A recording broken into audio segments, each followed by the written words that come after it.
Hey guys, tonight we step into the polished shoes of an FBI agent on a case that would become a whispered legend in the halls of Quantico. Imagine a luxury high-rise apartment, late at night. The air is still and cold, tasting of expensive air freshener, and something else, a profound and unsettling emptiness. Everything is in its place. Books squared away on the shelves, pillows fluffed on the sofa, not a single fingerprint smudge on the gleaming chrome fixtures. It's this terrifying neatness, this absolute lack of chaos that tells you something has gone horribly, irrevocably wrong. Honestly, you probably shouldn't be listening to this alone. The real monster in this story isn't the one that leaves a mess. So before you get comfortable, take a moment to like the video and subscribe, but only if you genuinely enjoy what I do here. Go ahead and drop your location and the local time in the comments below. I love seeing where you're all joining from. Now, dim the lights, maybe turn on a fan for that soft background hum, and let's ease into tonight's journey together. The call comes in just after 10 p.m., pulling Special Agent Miller from a mountain of cold case files that smell faintly of regret and stale coffee. The voice on the other end is clipped, professional, and carries the unmistakable weight of the director's office. It's not a request, it's a deployment.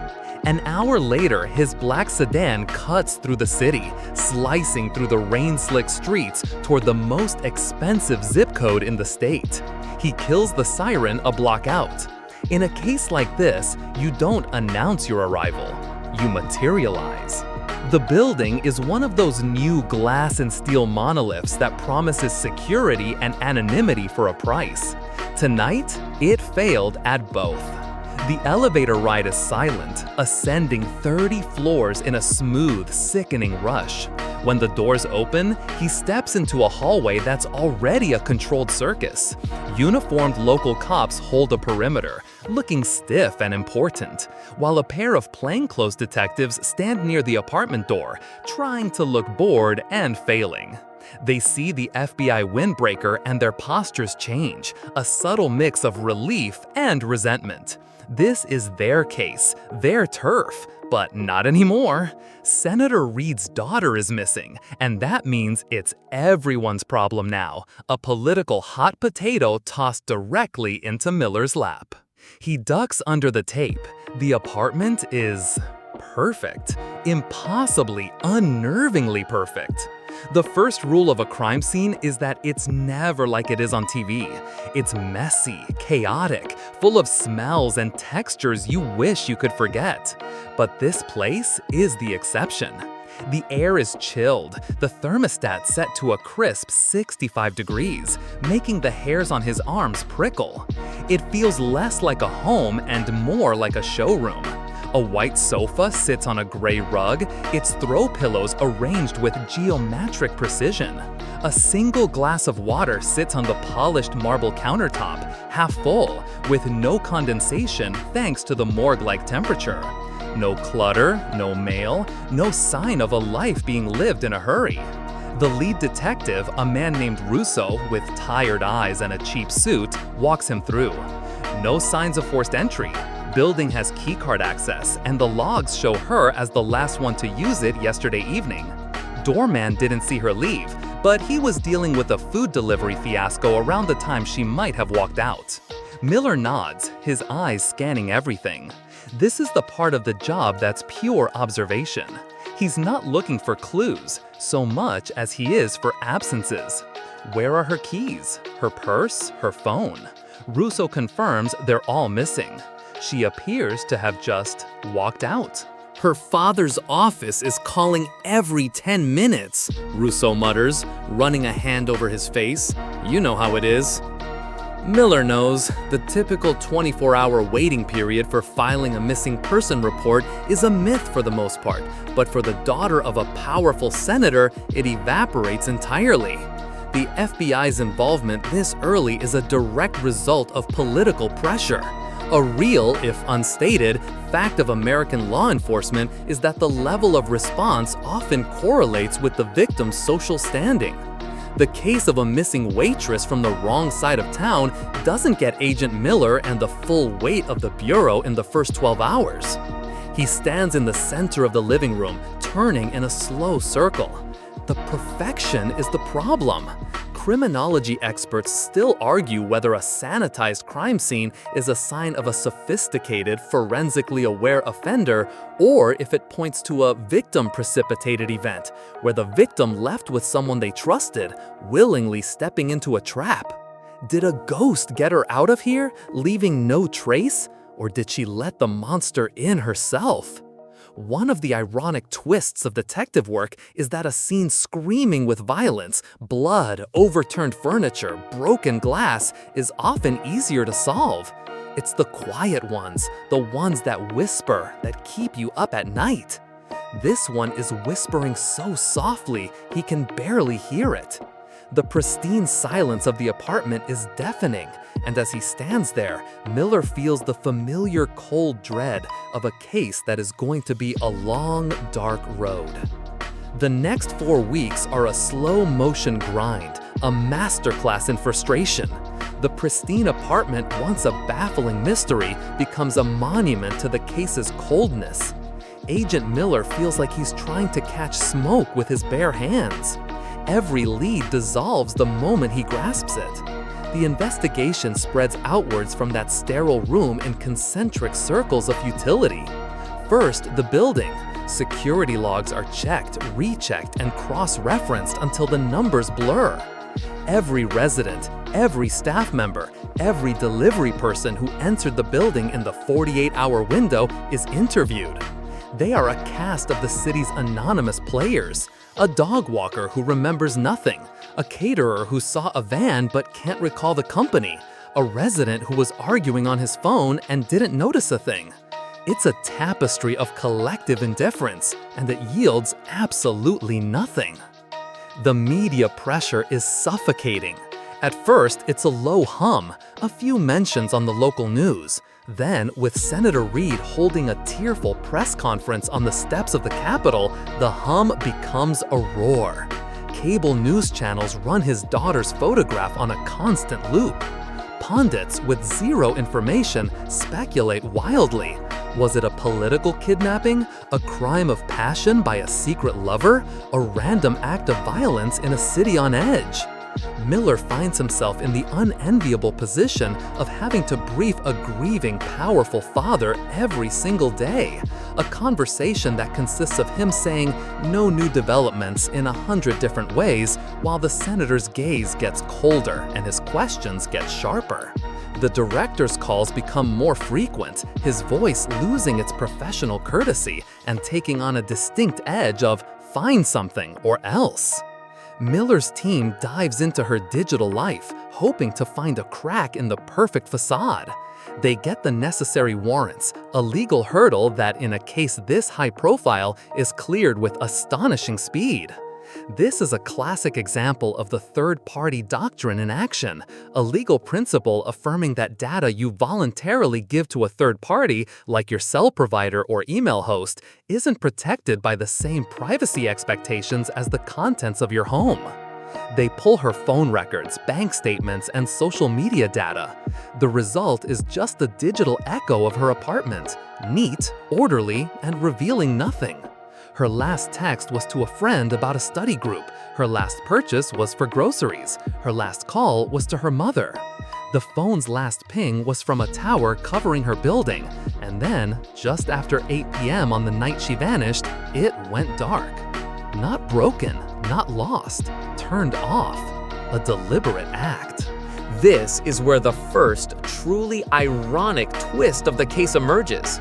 The victim, Catherine Reid, was a top law student, and the book on her nightstand was about the Fourth Amendment and digital privacy. She was an expert on the very tools Miller is now using to hunt for her, and she had apparently created a life so digitally airtight that it was almost impossible to trace. She was a ghost in the machine long before she disappeared. In a box of her old academic papers, they find a quirky, almost out-of-place essay she wrote arguing against the reliability of eyewitness testimony. It's a brilliant piece of writing, but one line stands out to Miller. "We see what we expect to see and remember what we want to believe." It feels less like a legal argument and more like a warning. During a third, painstaking search of the apartment, a forensic tech finds something. On the underside of the heavy glass coffee table, tucked away near a leg, is a single, partial fingerprint in what looks like a smudge of wax. It doesn't match Catherine, her family, or any of the staff. It's a ghost print, unidentified, and because of its location, impossible to date. It could have been there for a year, left by a furniture mover or a guest long forgotten. It's a clue so useless it feels like a taunt. The lab runs it through APHIS, the national database, and gets no hit. It's another dead end, another branch on a tree that bears no fruit. The case becomes a fixture in the national conversation, and with that, the inevitable debate begins. Experts still argue about the term missing white woman syndrome, the well-documented media phenomenon where the disappearance of an affluent, attractive white woman receives a vastly disproportionate amount of news coverage compared to missing women of color or those from lower-income backgrounds. Miller sees it every day. The resources being poured into finding Catherine Reed could fund his department's cold case unit for a year. He has agents chasing down sightings from psychics in Florida and retired cops in Oregon who have a hunch. It's a circus, and he's the unwilling ringmaster. He sits in his office late one night, a month after she vanished. The corkboard on his wall is a spiderweb of photos, maps, and notes. Catherine's smiling face is in the center, a picture from her university ID. Around her are the dead ends, the failed theories, the faces of 100 people who saw nothing. The only object on his desk that isn't paper is the evidence bag containing the small silver locket with its broken chain. He picks it up. It's the one piece of data that doesn't fit the narrative of a girl who just walked away. It's the single, tiny scream from that silent room. But it's not enough. The trail is no longer cold, it's frozen solid. The pressure is immense, and his options have dwindled to nothing. He leans back in his chair, the leather groaning in the quiet room, and stares at the ceiling. He has one last card to play. It's a wild card, a long shot that most agents would laugh at. But he's out of conventional moves. It's time to call in the Bureau's best-kept secret. It's time to call in a dog. Agent Miller picks up the phone. The decision feels both insane and like the only logical step left. He's not calling his assistant special agent in charge, not yet. This is a request you don't make through official channels unless you want to be laughed out of a career. He dials a number he knows by heart, a number for a small specialized unit based out of the Quantico training facility. A woman answers on the second ring, her voice calm and devoid of preamble. "Jennings." "Sarah, it's Miller. I need him." He doesn't have to say who him is. In their small, insular world, there is only one him. There's a pause on the other end of the line. "How cold is the trail?" she asks. It's not a question about temperature, it's a question about time. "A month," Miller says, the word tasting like failure. "Stone cold." Scene is a sterile box. We have one object she might have worn that we think the unsub touched. Another pause, longer this time. He can picture her on the other end, considering it. Agent Sarah Jennings is not your typical FBI agent. She's part biologist, part dog whisperer, and she guards her partner with a fierce protectiveness. The director's office is all over this one, Miller. If we go out there and find nothing, the blowback on my program? "I know," he cuts her off, softer than he intended. "I know. "But I'm out of moves, Sarah. We've got nothing. The trail ends at her front door. It's a political nightmare, and there's a girl who's been gone for 30 days. I'm calling in my last chip." He hears her sigh, a sound of resignation. "All right, send me the file. We'll be there tomorrow." The next day, Miller faces his boss, ASAP Peterson, a man who lives by the book and views any deviation from it as a personal failing. When Miller tells him he's called in a canine unit, Peterson just stares at him. "A dog, Miller? We've had dogs out there. Local PD brought their German Shepherds. They found nothing." "This is not a local PD dog," Miller explains, trying to keep his voice even. "This is Indy." Peterson leans back, steepling his fingers. "The laboratory? Jennings's project? The one they use for scent-specific human remains? Miller, we don't even have a body. We don't know if she's dead or alive." "That's the point," Miller presses. "He's not just a cadaver dog. He's trained to detect decaying tissue, yes, but his specialization is different. He can supposedly isolate residual scent, the unique VOCs, volatile organic compounds, a specific person leaves behind, even weeks later. He can distinguish that one person's trail from thousands of others." This is the core of Indy's legend, and also what makes him so controversial. The FBI officially established its canine program in the 1970s, primarily for explosives and narcotics detection. Scent tracking dogs were common, but they typically needed a clear, fresh trail to follow. Indy represented something new, a fusion of tracking and human remains detection. The quirky, unusual thing about him was his almost supernatural ability with cold trails. His supporters claimed he could perceive the lingering scent of a person on an object and then find more of that scent in the environment, even after weeks of degradation by sun and rain. Skeptics called it pseudoscience, a parlor trick. Experts still debate the precise reliability of such highly specialized canines in court. While a dog's alert can establish probable cause, convincing a jury that a dog smelled a month-old scent trail that led to evidence is a massive uphill battle.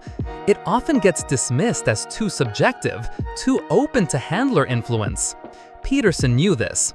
"You're basing the next phase of the highest-profile investigation in the country on something a defense attorney will tear to shreds on the stand?" "I'm hoping he leads us to something a defense attorney can't argue with," Miller retorts. "What's the alternative? We sit here and re-interview the doorman for the 10th time?" The arrival of Jennings and Indy is an exercise in quiet professionalism. Jennings is small and unassuming, but she moves with an air of absolute confidence. And Indy? Indy is a presence. He sits in the back of her vehicle, looking out the window, his expression one of sober intelligence. He doesn't bark or whine, he simply watches. He's not a pet, he's a highly specialized biological instrument. And there's an ironic twist in the fact that in an age of digital forensics and satellite surveillance, Miller's last hope is one of the oldest partnerships in human history: a man and a dog. The table. "The scene is useless," Miller explains, gesturing to the crime scene photos pinned to a board. "Perfectly clean. He was careful. But he had to get her out of there, and he had to take her somewhere." He points to a large map. "The search teams cleared a 50,000-acre national forest about an hour from her apartment. They spent a week on it. Found nothing." Jennings stares at the map, her expression thoughtful. "People leave scent everywhere. A vehicle is a closed container. If she was transported, the scent cones would be strongest there. But we don't have a vehicle. And this forest," she looks at Miller. "You think they missed something. I think they were looking for a body," Miller says. "We're not. We're looking for a ghost. A trail of scent molecules left a month ago." She taps the locket. "The unsub touched this. He yanked it from her neck. His sense is on it. Her sense is on it. It's all we have." Jennings nods slowly. A big open area is the hardest place to work a cold trail, but it's also the kind of place you go when you need to make something disappear. She looks at Indy, who has been lying silently at her feet, watching every interaction. "He's a long shot, Miller." "I know," Miller says, his gaze steady. "Long shots are all I have left." The forest is a 50,000-acre monster of old-growth pines and dense, tangled underbrush, just an hour's drive from the city. It's the kind of place that swallows sound, a place where sunlight struggles to pierce the thick canopy, dappling the forest floor in an eerie, perpetual twilight. This entire area had been the focus of a massive search operation in the first week after Catherine's disappearance. Hundreds of volunteers and law enforcement officers had formed human chains, walking grid patterns, their eyes scanning the leaf litter for any sign of a struggle, a piece of clothing, a shallow grave. They found nothing. The official consensus was that Catherine Reed was not and had never been in this forest. But Miller isn't here because of the official consensus. He's here because of Indy. He stands at the edge of a muddy access road, the air cool and smelling of damp earth and pine needles. Indy's handler, Sarah Jennings, lets the dog out of his travel crate. Indy isn't the German Shepherd or Belgian Malinois that people picture when they think of police dogs. He's a black Labrador, but he moves with a focused intensity that you don't see in the happy-go-lucky dogs at the local park. His coat is the color of midnight, and his eyes are a startlingly intelligent brown. He gives a full-body shake, spraying a bit of water, and then immediately looks to Jennings, his entire being coiled with readiness. There's no playing, no sniffing a nearby tree. He's at work. "What are we working with?" Jennings asks, her voice low and calm. She's clipping a long tracking lead to Indy's specialized harness. Miller holds out an evidence bag. Inside is the silver locket from Catherine's nightstand. This is the only thing from the scene we're sure the unsub touched, aside from that partial print that led nowhere.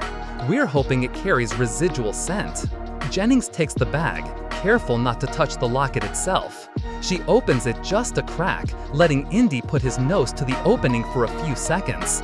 He inhales deeply, a series of short, powerful snuffs. His tail gives 2 sharp thumps against her leg. He's got it. She seals the bag and gives him a quiet command. "Find." And with that one word, Indy is off. He doesn't bolt or run wildly. He moves with a purpose that is almost unnerving to watch. He puts his nose to the ground and begins to work in a zigzag pattern, casting back and forth across the damp earth. Miller and Jennings follow, their boots sinking into the soft ground. They are just the support team now. This is Indy's show. It's a strange and compelling process to witness. The main quirk about a dog like Indy is that he's detecting scents that have been exposed to the elements for a month. Most handlers would say it's impossible. But Indy is trained to detect the unique chemical signature of human decomposition, even at the microscopic level, which can cling to objects and locations long after a body is gone. For nearly an hour, they push deeper into the forest. The only sounds are the rustle of leaves under their feet and Indy's steady, rhythmic breathing. He ignores the smells of squirrel and deer, his focus absolute. He is locked onto something invisible, a ghostly thread of odor molecules that no human could ever detect. Miller starts to feel a familiar pang of doubt. They are in a massive wilderness that has already been cleared. What are the odds? Maybe this was a mistake, a desperate gamble that wasn't going to pay off. The media would have a field day if they found out the FBI's big break was relying on a Labrador's nose in a place they'd already searched. Then Indy's behavior changes. He stops his zigzag casting and starts moving in a straight line, his nose still to the ground, his pace quickening. His tail, which had been held at a neutral level, now stiffens and rises. Jennings grips the leash a little tighter. "He's on a direct trail," she says, her voice barely a whisper. "He's not searching anymore, he's following." He leads them another 200 yards, into a small, unremarkable clearing. It looks like every other clearing they've passed. A few fallen logs, a carpet of dead leaves, a patch of ferns. Indy circles the area once, his sniffing growing more frantic, more excited. And then he stops. He stands over a patch of moss near the base of a large oak tree and gives his final, definitive alert. He doesn't bark, he sits perfectly still and locks his eyes on Jennings. It's a quiet, intense, and unmistakable signal. It's here. Miller's heart is pounding. He kneels down, his eyes scanning the ground.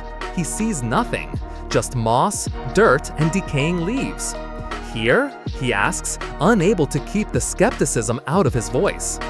Jennings nods, giving Indy a quiet word of praise and a quick scratch behind the ears. He doesn't lie. This unwavering trust is critical, but it's also a point of legal contention.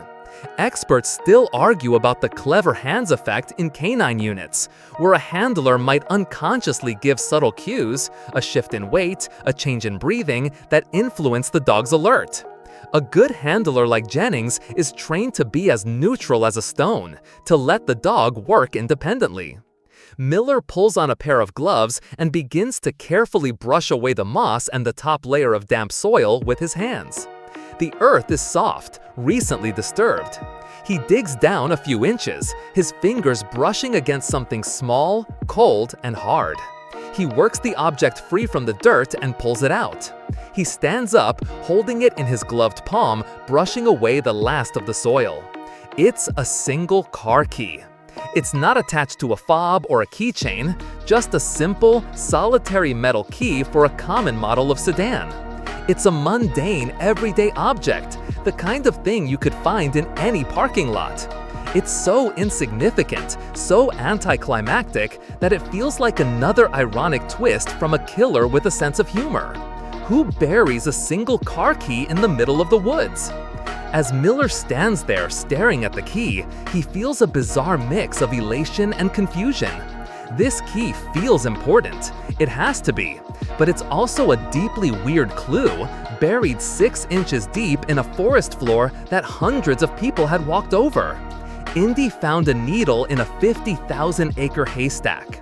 The question now, the one that hangs heavy in the sun-dappled clearing, is simple. What lock does it open? Back in the sterile confines of the FBI lab, the key feels even more insignificant. It sits in the center of a steel table under the harsh glare of fluorescent lights, an island of mundane metal in a sea of high-tech equipment. It's a key for a decade-old model of a Ford sedan. There are hundreds of thousands of them in the city alone. Running the key against every registered Ford of that make and model is an impossible task, a fool's errand that would take years.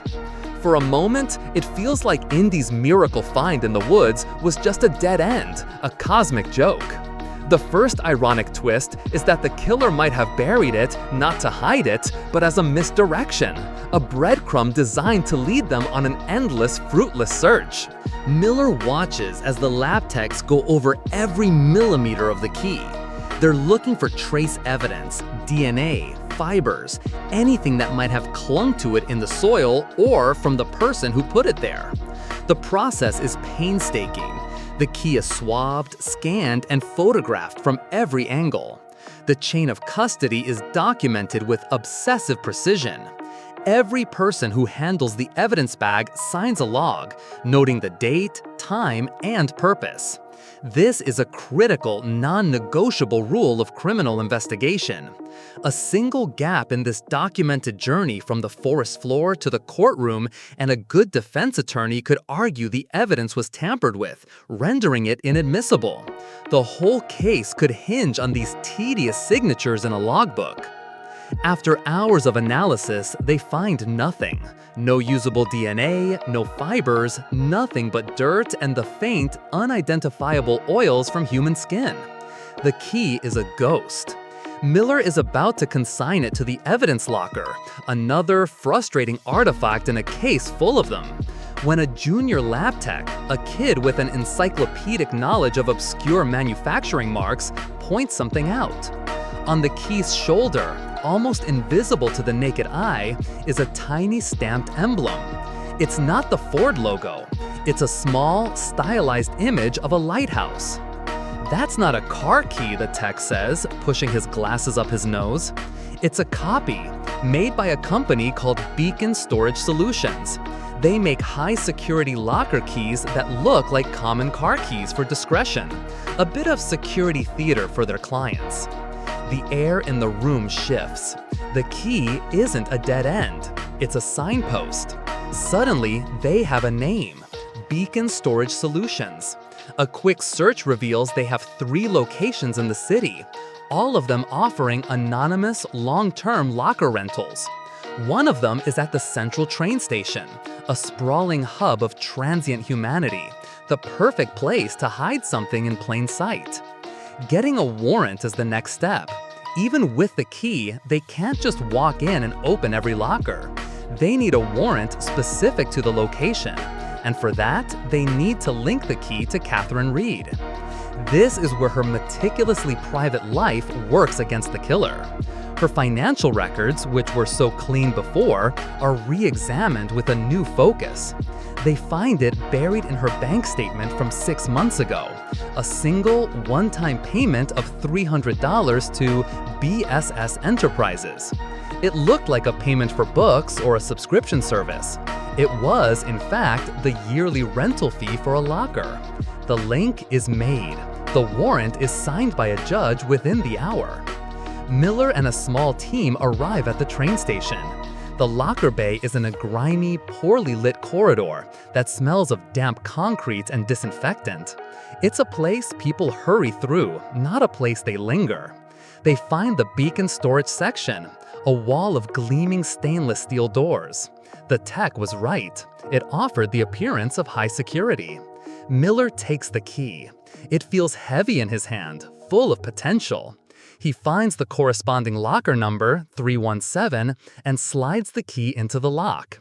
It turns with a smooth, satisfying click. He pulls the door open. The locker is small, just a metal cube. And inside is not the gruesome discovery he half expected. There's no weapon, no bloody clothes. Instead, there's a small duffel bag. Inside the bag is a burner phone, $10,000 in cash, a passport with Catherine's picture but a different name, and 3 standard-issue law school notebooks. It's the second ironic twist. Catherine Reed, the senator's daughter who had everything, had a bug-out bag, a complete escape plan ready to go. Back at the office, Miller flips through the notebooks. They appear at first glance to be exactly what they look like. Notes on contract law, civil procedure, and legal ethics. The handwriting was neat, the notes detailed. It's another dead end, another piece of her life that is exactly what it seems to be. But Miller remembers the locket, the single break in the pattern. He keeps looking. He notices that in certain sections, an occasional word is underlined. They seem random. Bridge, 7, east, market, dusk. It's nonsense. But then, the tech who identified the key has another flash of insight. The book on her nightstand, he says. The one on constitutional law. What if it's a book cipher? It's a classic, almost elementary form of cryptography. A set of numbers refers to a page, a line, and a word in a specific book, the key to unlocking the message. The underlined words aren't the message, they're the key to the message. This brings up an old debate among crypto analysts. Is a simple, analog cipher that relies on a single physical object more secure than a complex digital one? Experts still argue whether the obscurity of a one-time pad or a book cipher offers a more practical form of security for the average person than a powerful but potentially compromised digital encryption algorithm. For Catherine, it seems the old ways were better. They get the book from the evidence locker. Using the underlined words from the locker notebooks, they begin the slow, painstaking process of decoding the scribbled notes in the margins of her other notebooks. Bridge doesn't mean bridge, it's a reference to a specific legal case. 7 is a chapter number. The real messages begin to emerge letter by letter. They are dates, times, and cryptic references to meetings. She had a secret life, one conducted through coded messages worthy of a Cold War spy. A life that until this moment, no one knew existed. And as the first decoded message becomes clear, Miller feels a chill run down his spine. It says, "He knows I have the proof. He's not who you think. Pier 4, Tuesday." The date was the day after she disappeared. The decoded notebooks transform the case. They are a Rosetta Stone for a secret life, painting a picture of Catherine Reed that is a universe away from the quiet, diligent law student her family and friends knew. The pages are filled with references to clandestine meetings, hushed conversations, and a growing sense of paranoia. She wasn't just studying law, she was conducting her own covert investigation. Miller and his team work for 2 days straight, fueled by black coffee and the electric thrill of a trail that has finally caught fire. They trade the underlined keywords from the locker notebooks against the scribbled margin notes in her law books, slowly, painstakingly pulling a coherent narrative from the cryptographic chaos. The messages point to one person. The name appears again and again, sometimes as an initial, P, sometimes as a nickname, the Professor. Cross-referencing the meeting locations and times with Catherine's known class schedule, they build a profile. The suspect is a man at her university, someone with authority, someone she saw regularly. It doesn't take long to narrow it down. There's only one professor whose office is near the East Quad Fountain where 3 meetings took place, who taught a seminar on market regulation she'd referenced, and whose initials match: Professor Julian Croft. On paper, Croft is the last person you'd suspect of anything. He's a titan in his field of corporate law, a celebrated academic with a shelf of awards and a list of published works as long as Miller's arm. He's charismatic, handsome in a rugged intellectual way, and a media darling who frequently appears on news programs to offer expert commentary. He's a public figure, a man who lives his life in the spotlight. The idea that he's involved in the disappearance of a student seems absurd. It's the first big, ironic twist of this new lead. The man they are closing in on is famous for his impeccable reputation. Miller pulls up Croft's public schedule for the day Catherine disappeared and the 24 hours that followed. It's a brick wall. On the night she vanished, he was the keynote speaker at a major legal foundation's annual dinner. There are photographs of him at the podium. There's video of his speech. He was in a downtown ballroom surrounded by 300 of the city's most powerful lawyers and judges from 7 p.m. until well after 11 p.m. He has a perfect, publicly verified, ironclad alibi. It's not just a good alibi, it's a fortress. The team hits a wall of disbelief. "It can't be him," an agent says, gesturing to a photo of Croft glad-handing a judge at the dinner. "She disappeared around 8 p.m. He was on stage giving a speech at 8:30. Maybe she met him after," another suggests. "The phone went dark at 8:05, Miller says, his voice flat. "The timeline doesn't work. It makes no sense." This is where a crucial legal detail comes into play: the fruit of the poisonous tree doctrine. This rule states that if evidence is obtained illegally, the poisonous tree, then any evidence that is derived from it, the fruit, is also inadmissible in court. Here, they have the opposite problem. Their tree, the notebooks, is sound, legally obtained, but the fruit, their prime suspect, seems to be factually impossible. If they can't place him at the scene of the crime, their entire case collapses. They dig deeper into Croft's life, looking for any crack in the polished veneer. They find nothing. His finances are clean, he has no criminal record, he's been married to the same woman for 20 years. But Catherine's notebooks are insistent.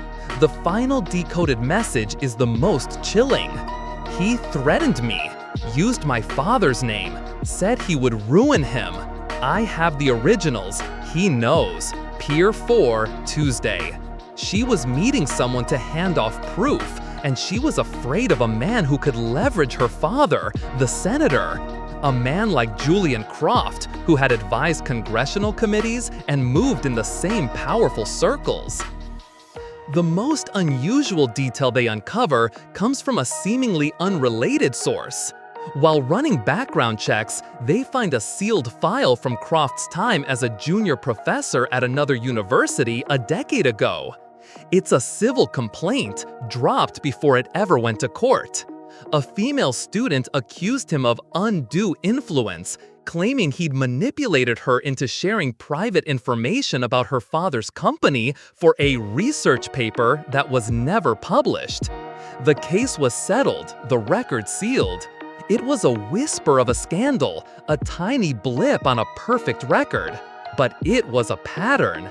He had a history of using students to get to their powerful parents. This leads to a fierce debate within Miller's team. Experts still argue about the prosecutorial ethics of using propensity evidence, that is, using a suspect's past actions to suggest they are more likely to have committed the crime in question. While generally disallowed to prove guilt, it can sometimes be introduced to establish motive, intent, or a specific pattern of behavior, modus operandi. Croft's past settlement isn't a smoking gun, but it paints a picture. Is he a master manipulator hiding in plain sight, or is this all just a tragic, elaborate coincidence? Miller feels like he's holding two contradictory truths in his hands.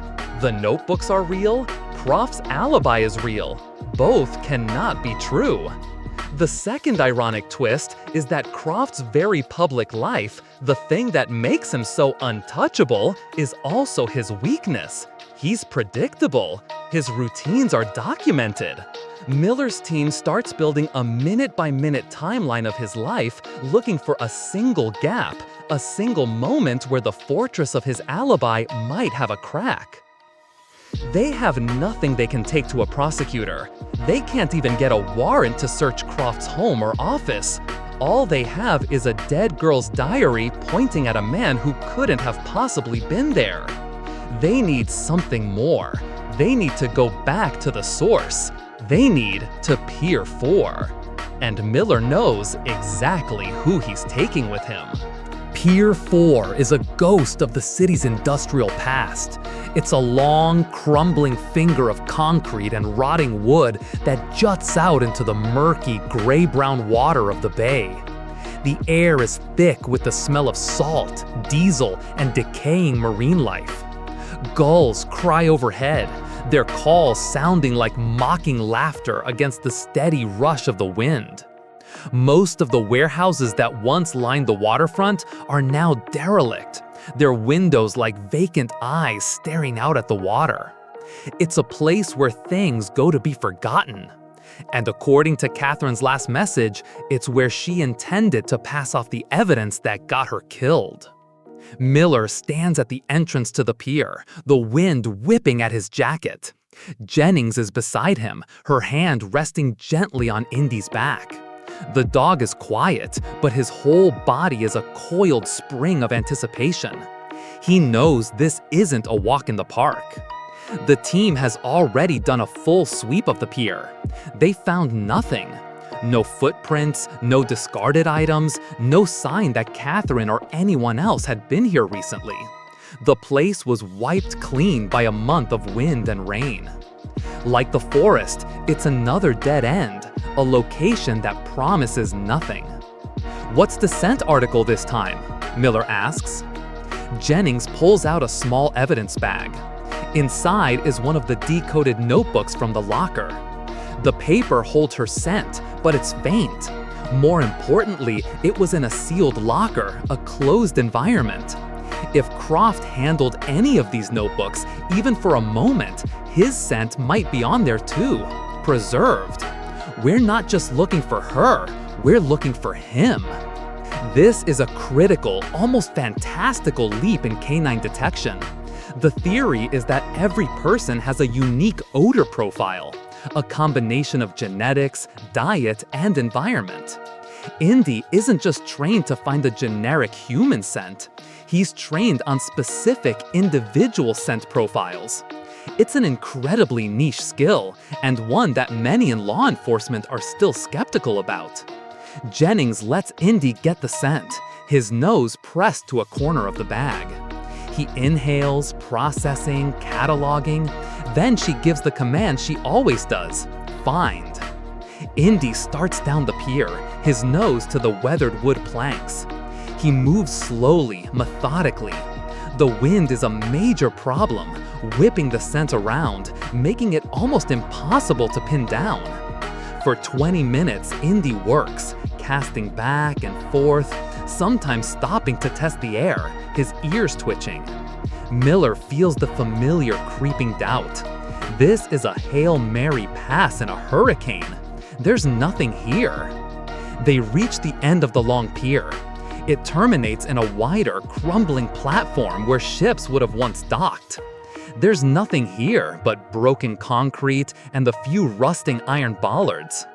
Indy circles the area twice, then comes to a stop right at the edge. He looks down at the choppy, opaque water. And then he does something Miller has never seen him do before. He doesn't sit, he doesn't bark. He plants his front paws firmly, leans forward over the edge, and lets out a single low, guttural woof. It's not an aggressive sound, it's a sound of profound certainty. He looks back at Jennings, then back at the water, and repeats the sound. "What is that?" Miller asks, his voice tight. "I've never seen him do that." Jennings is staring at the spot on the water directly below Indy's gaze, her own expression one of awe. "That's his water alert," she says, her voice barely audible over the wind. "He's trained for it, but I've never seen him use it in a real-world scenario. He's signaling that the source of the scent is down there, submerged." Miller stares at the dark water. It's at least 30 feet deep here, and the current is strong. The idea of finding anything in that murky abyss seems impossible. This is the moment that would cement Indy's place in FBI history. A dog alerting on a scent source that is underwater after a month of tidal currents and environmental contamination was unheard of. It defied all known science of scent dispersal. This singular event would later be studied at Quantico for years. It's the quirky, almost unbelievable detail that makes this case a legend. "Are you sure?" Miller asks, his own skepticism warring with his trust in the dog. "Indy is sure," Jennings replies, her eyes never leaving her partner. The call is made. Within an hour, the forgotten pier is swarming with activity. An FBI dive team arrives, their black vans looking alien in this desolate landscape. The divers, clad in thick neoprene suits, look like astronauts preparing to explore another world. The lead diver consults with Jennings, who points to the exact spot on the water where Indy alerted. There is an ongoing debate among forensic scientists about the physics of underwater scent. Does the scent of decaying matter rise in a cone? Does it get carried in a plume by the current? There is no consensus. The divers are essentially going in blind, relying solely on the word of a dog. The first diver splashes into the cold water, disappearing into the murk. The second follows. They are connected by communication lines to the surface. For almost an hour, their voices crackle over the radio, reporting zero visibility and a thick layer of silt on the bay floor. They are searching by feel, their gloved hands sweeping through the darkness. It's a hopeless task.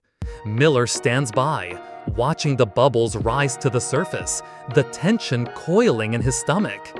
He staked this entire operation, his credibility, on Indy's strange, quiet bark. Then, a voice crackles over the radio, sharp and clear. "Contact! I have something. It feels like a hard case. It's heavy, weighted." The second diver moves to assist. They work for another 10 minutes to free the object from the thick mud.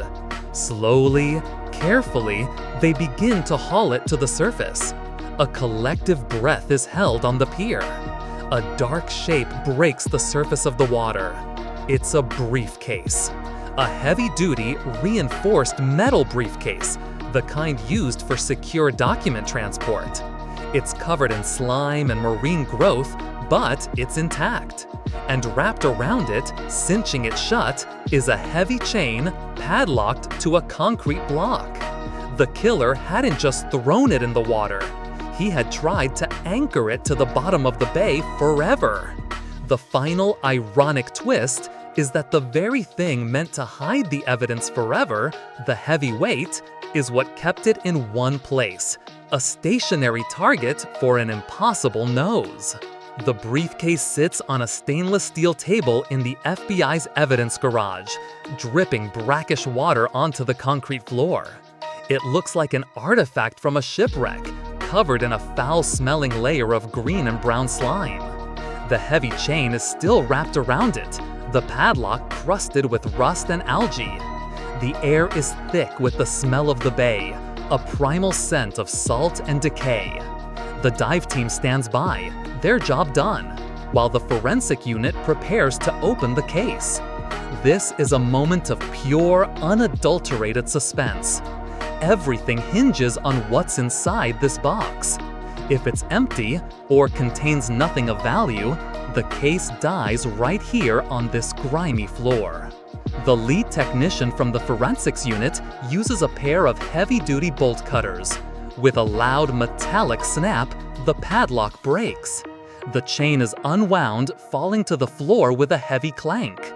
The tech carefully pries open the latches on the briefcase. They are stiff from the corrosion, but they give way with a groan. He lifts the lid. The inside of the case is remarkably well preserved. The rubber seals held, protecting the contents from the worst of the water damage. And what's inside makes the breath catch in Miller's throat.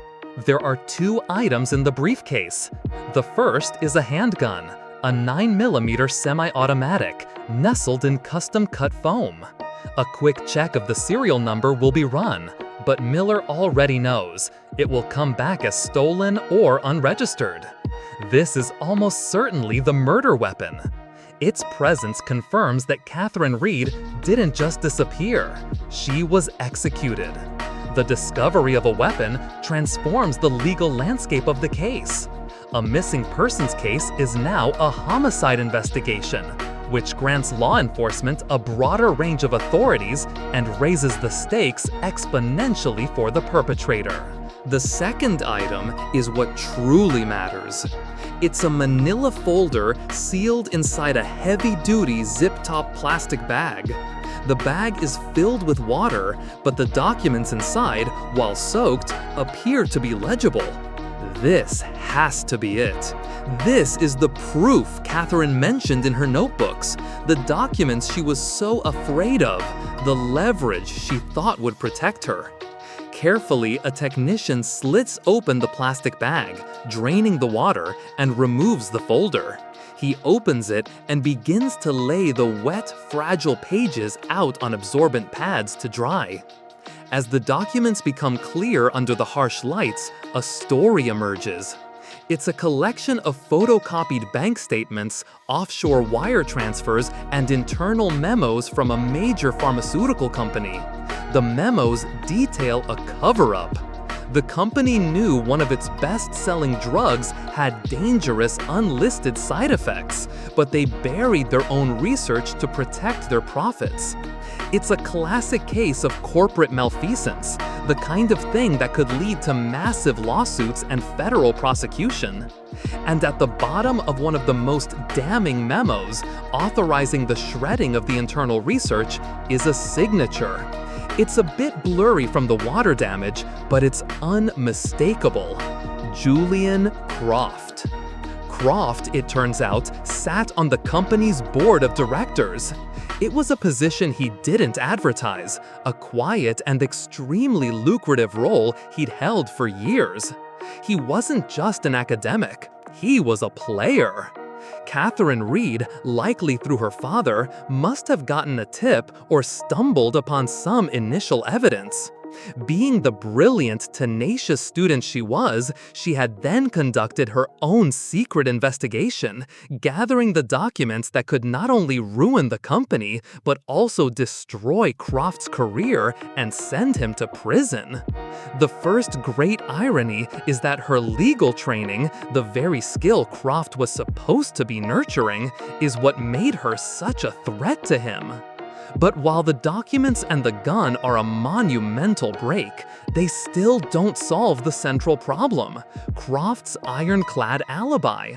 They can prove motive, but they can't place him at the crime scene. Miller feels a surge of frustration. They have the why, but they don't have the how. Then, the lead forensic tech, the same one who noticed the lighthouse logo on the key, lets out a low whistle. Agent Miller, you need to see this. He's examining the now empty briefcase. Tucked into a small zippered pocket on the inside of the lid is one last item. It's small, plastic, and so mundane it was almost overlooked. It's a hotel key card, the kind with the magnetic stripe that every hotel in the world uses. It's a generic white card with no hotel logo. It's another ghost clue, seemingly untraceable. But the tech has an idea. Most of these cards, even the generic ones, store data on the magnetic stripe. Not just what door it opens, but sometimes the date it was issued, the terminal that coded it. He takes the card to a machine in the corner of the lab. This is a quirky, deep dive level of forensics most people never see. He carefully swipes the card. Data flashes on the screen, a string of code. After a few minutes of cross-referencing databases, he cracks it. The card was issued by the Grand Sheraton Hotel, downtown, at 6:45 p.m. on the day Catherine disappeared. The Grand Sheraton? Miller's mind races. The hotel is directly across the street from the ballroom where Professor Croft was giving his keynote speech. The pieces start to click into place with dizzying speed. Croft's alibi was a fortress, yes, but what if he built a secret door? The discovery of the hotel key card sparks a new debate among the investigators. Experts still argue about the reliability of data recovered from simple magnetic stripe cards. The data can be easily corrupted, overwritten, or even faked. Could a defense attorney claim the card was planted, or that the data was misinterpreted? It's a potential weak link. But for Miller, it's not a weak link. It's the key that will shatter Croft's perfect alibi. He has the gun, he has the motive, and now he has a tiny piece of plastic that places Croft's escape plan a stone's throw from the scene of his public triumph. The final brutal irony is that Croft's attempt to dispose of the evidence by weighing it down and sinking it is what perfectly preserved the one item that could place him at the scene of the crime. The briefcase, a metal tomb, became a time capsule. The Grand Sheraton Hotel is a world of quiet, expensive luxury. The lobby is a symphony of polished marble, hushed conversations, and the faint scent of lilies. It's the kind of place where powerful people conduct their lives in discreet, soundproofed rooms. For Agent Miller, walking through the revolving doors, it feels like stepping onto the enemy's home turf. He and his team now have a search warrant for the hotel's records and access to the room itself. The warrant is based on the key card found in the briefcase, a piece of evidence a judge deemed compelling enough to pierce the veil of Croft's public life. The hotel manager, a man with a professionally panicked expression, ushers them to a back office. The records confirm it. Room 1215, a junior suite with a view of the conference center across the street, was booked for one night. It was paid for in cash by a man who used a fake name, but whose brief appearance on the lobby security camera footage is a clear match for Julian Croft. He checked in at 6:50 p.m. on the night of the murder, just before he was due at the gala. The fortress of his alibi has just sprung a major leak. They take the elevator to the 12th floor. The hallway is silent, the thick carpet swallowing the sound of their footsteps. Miller feels a grim sense of purpose. This is it, the final piece of the puzzle. An agent swipes a master key, and the door to room 1215 clicks open. The room is clean, sanitized by housekeeping long ago. But they aren't looking for what's there now, they're looking for what was left behind. The forensic team swarms in, a quiet, efficient machine. They start with the luminol. The lights are turned off, and the room is plunged into darkness. An agent begins to spray a fine mist of the chemical. Luminol reacts with the iron in hemoglobin, creating a faint, ghostly blue glow in the presence of even microscopic, cleaned-up blood residue. It's a foundational technique in forensic science, but one that has its legal challenges. Experts still argue whether a positive luminol test alone is definitive proof of blood, as the chemical can also react with other substances like copper, bleach, and even horseradish. That's why any glowing area must be swabbed and sent for confirmatory DNA testing. They spray the plush carpet, the bed, the walls. Nothing. The room is clean. Then they move to the bathroom. The tech sprays the tiled floor, the shower curtain, the sink, and then it appears. On the pristine white tile near the drain of the shower, a faint, ethereal blue glow begins to emerge. It's not a lot, just a few small, almost invisible splatters. But it's there, a silent, chemical scream of what happened in this room. The area is immediately photographed, documented, and swabbed. While the lab work will take time, Miller feels a surge of grim satisfaction. He can see the whole timeline now. Croft booked the room as a staging ground. He attended the beginning of the gala, made his presence known, then slipped out a side exit during a lull. He crossed the street, went up to room 1215, and waited. He must have lured Catherine there under some false pretense, perhaps promising to hand over the very documents she was trying to use against him. In the perceived safety of the hotel room, he killed her.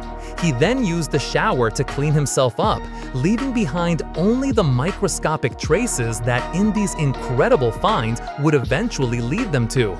He then had to dispose of the body and the evidence. He put her in a vehicle, a rental they would later discover, also booked under a fake name, drove to the forest to bury the key to her secret locker, then to the pier to sink the briefcase. And here is the most audacious, brilliant, and sociopathic part of his plan. He returned to the gala. The keynote address was scheduled for 8:30 p.m. He walked back across the street, strode up to the podium, and delivered a flawless, charismatic speech on legal ethics while Catherine Reed's body was in the trunk of a car a few blocks away. The alibi wasn't just a fortress, it was a piece of performance art. The first dark irony is that he used his public reputation for integrity as the ultimate tool of deception. With the evidence from the hotel room, they finally have enough. Miller, accompanied by 2 other agents, drives to the university. They find Professor Croft in his large, book-lined office, looking every bit the distinguished academic. He seems surprised to see them, but not panicked. He's calm, composed, and ready to perform. "Agent Miller," he says, a thin, condescending smile on his face. "To what do I owe the pleasure? If this is about Catherine Reed, I've told the local police everything I know, which is nothing." Miller doesn't speak. He simply places a series of evidence bags on the polished surface of Croft's mahogany desk. First, the key from the woods, then a photo of the decoded notebooks, then a photo of the briefcase being pulled from the water, and finally, the key card to room 1215. Croft's smile doesn't falter, but Miller sees something flicker in his eyes, a flash of cold, reptilian calculation. "This is all very dramatic," Croft says, leaning back in his chair, "but it's circumstantial. You can't prove a thing." "We don't have to," Miller says, his voice quiet. "We found her blood in the shower of room 1215. Your DNA will be all over that room. It's over, Julian." Croft stares at him for a long moment. The silence in the room is absolute. The mask of the charming professor finally cracks. The composure melts away, replaced by a look of pure, unadulterated rage. He doesn't confess, he doesn't break down, he lunges. It's a sudden, violent, and utterly foolish act. He tries to sweep the evidence off his desk, to destroy the narrative laid out before him. The agents react instantly, subduing him. As they cuff him, a quirky, almost pathetic detail emerges. A small silver locket falls from his jacket pocket. It's a perfect match for the one found in Catherine's apartment, the one with the broken chain. He had kept a souvenir. It was the one emotional, irrational mistake in an otherwise meticulously logical plan. Confronted with the physical evidence, the blood, and the locket, he finally breaks. But his confession comes with one last, shocking twist, a motive that turns the entire case on its head. He looks at Miller, his face a mask of bitter defeat, and says, "You think this was about the company? About the money? You have no idea." The confession takes place in a sterile, gray interrogation room at the FBI field office. The air is cold and still.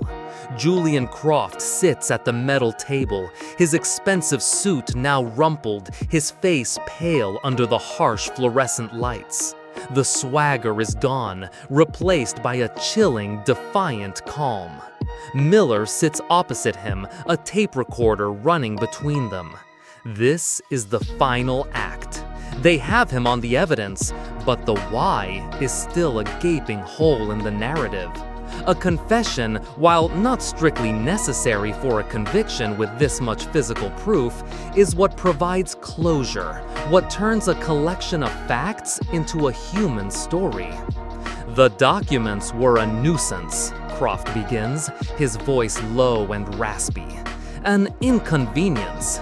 I would have weathered that storm. A fine, a forced resignation from the board, my academic reputation would have remained intact. It wasn't about the money." He looks at Miller, his eyes holding a flicker of the old arrogance. "You've built your case on a false premise, agent. You think I'm just another greedy corporate suit. It's so much more poetic than that." He leans forward, the cuffs on his wrists clinking softly against the table. "Catherine was brilliant, the best student I've had in 20 years. She was sharp, relentless. She reminded me of myself." He pauses, a faint, bitter smile playing on his lips. "That's why she had to die." This is the first shocking twist of the confession. He didn't kill her because she was a threat to his wealth. He killed her because she was a threat to his legacy. He explains that years ago, as a young, ambitious academic, he built his entire career on a single, groundbreaking legal theory. His doctoral thesis, the very foundation of his reputation, was revolutionary. It made him famous, it got him tenure, it was the bedrock of every book he'd ever written, every award he'd ever won. And it was a fraud. He had stolen the core of his theory from a forgotten, obscure legal scholar from the 1920s, passing it off as his own. He had built his entire life on a lie. Catherine, in her own research, had stumbled upon the same obscure scholar. She hadn't been investigating the pharmaceutical company at first. She had been researching for a paper on legal history when she found the parallels. She recognized Croft's groundbreaking theory in the yellowed pages of a book that hadn't been checked out of the university library in 50 years. The quirky detail that unraveled his life wasn't a secret informant or a hacker. It was a dusty, forgotten library book. She had confronted him not with an accusation, but with an academic question. She didn't know what she had found.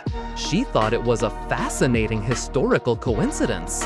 But Croft, his entire fraudulent identity threatened, saw it as an existential threat.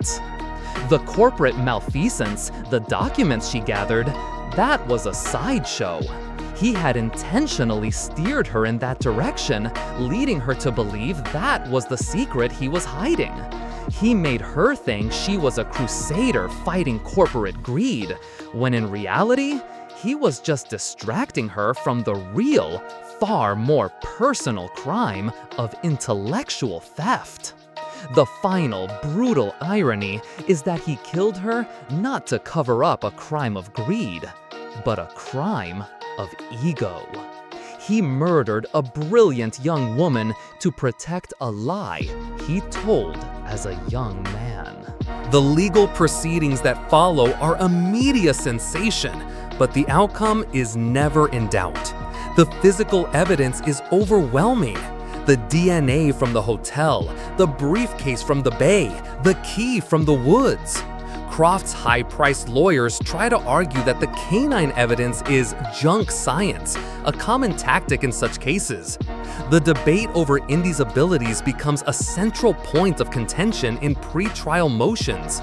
Legal experts still argue whether the verdict would have been the same without Indy's contribution.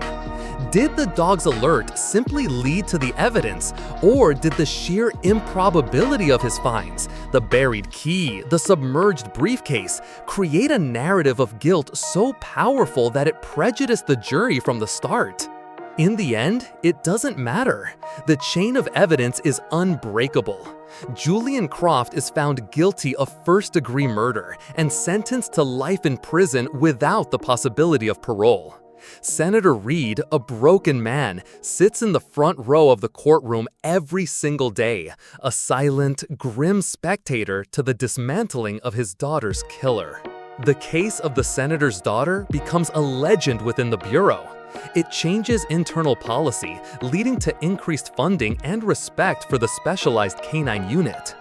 Indy, the quiet, unassuming Labrador, becomes a quiet superstar. He continues to work for several more years, his unorthodox methods and impossible no's leading to breaks in a dozen other cold cases. There's no medal ceremony for a dog, no public commendation. His reward is a quiet word of praise from his handler and the satisfaction of a job well done. Miller visits Jennings and Indy a few months after the trial. He finds them in a training field at Quantico. Indy is old now, his muzzle flecked with gray, but his eyes are still bright and intelligent. He's chasing a tennis ball, his movements a little stiffer but still full of joy. Miller watches them for a long time.